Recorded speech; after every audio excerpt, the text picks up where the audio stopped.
Ashley Berini was diagnosed with multiple sclerosis in 2012 at the age of 27. The cost and the care that is now required is beyond the affordability of Ashley, her partner Freddie, and what the family can possibly provide. This video is a very raw snapshot of Ashley's daily routine and current condition.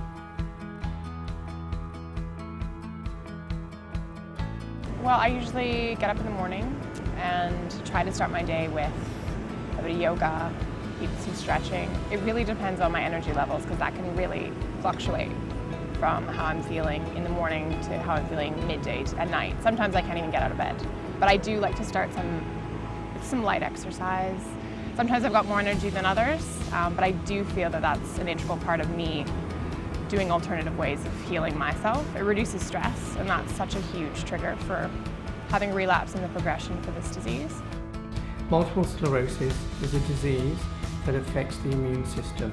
It's inflammatory in nature, and it results in the fat surrounding the nerve cells to be broken down. This therefore affects the conduction of signals from the central nervous system, i.e. the brain and the spinal cord, to areas that are peripheral in the body. This results in people presenting with, for example, weakness, such as with their eyes, or sensory deficits. Multiple sclerosis presents in variable ways. This is one of the reasons why it's commonly misdiagnosed to begin with. Typically, it affects more women than men, and symptoms initially present between the ages of about 15 and 45 years. And as time goes on, it becomes clearer as to what's going on. One of the commonest ways of diagnosing it is with an MRI scan or magnetic resonance imaging, and sometimes one has to do a lumbar puncture as well. Since I met Freddie, he's been a breath of fresh air. My life has been so much easier, so much happier, so much less stressful, and I'm so blessed. And I think that he's really opened up my eyes to what life should be about, the simple things, the things that don't matter, we just kind of toss aside and we do it together. And he's also kind of opened me up to this whole extended family of support with Hugo's, them supporting me with World MS Day. The staff down there are like an extended family. They're donating their tips. I'm watching my numbers climb on my GoFundMe, and it's so amazing because I know I couldn't have done this without him, without them. Friends of his, friends of everyone down there.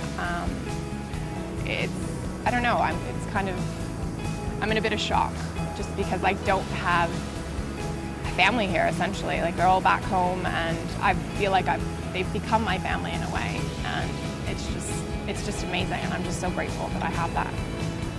Some days she might have relapses, which is what makes her bedridden. When we first started dating, they were happening probably every second week, and then they started happening a little bit more spaced apart. When we started changing diet and tried to be as healthy as we can.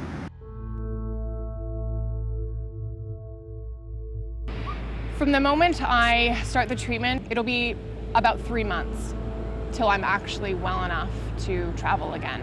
Now that's hopeful, that's a positive time frame, just because there are complications that have happened where you do have to be in isolation for longer. Hopefully that's not the case with me, touch wood, but I do know that it is a serious transplant, and you do need to err on the side of caution, and you don't want to be traveling before you're ready and you're in full health again. It's the cost of staying there, it's the cost of me not being able to work.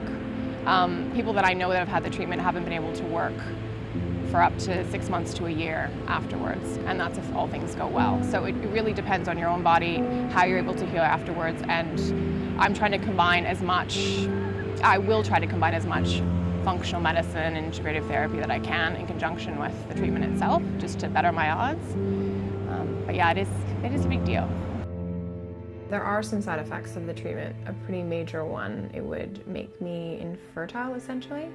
So I would have to seriously think about freezing my eggs. If I did want to have children, which we do, we would like to have a family one day. So that's definitely something that we're going to have to factor in. So you stop ovulation as a woman, and I wouldn't be able to produce eggs essentially. So I would need to look at either freezing my own and potentially doing surrogacy, depending on how my body responds to the treatment. I think the future for us holds amazing things, providing we can get the treatment. We're engaged and we would like to get married sooner rather than later.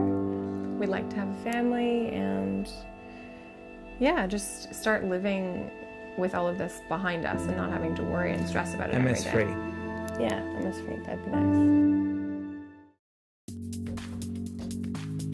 My main trigger is stress. So I find the frequency of my relapses almost triples when I'm under a lot of stress and when I'm not exercising and eating right. And he keeps me in check with that. He's not only my fiance, but he's my life coach, personal consultant, personal trainer, dietitian. I call him the vitamin mouse. He puts out my supplements every morning and I get in a lot of crap if I don't take them. So I wouldn't be able to do it if I didn't have the support.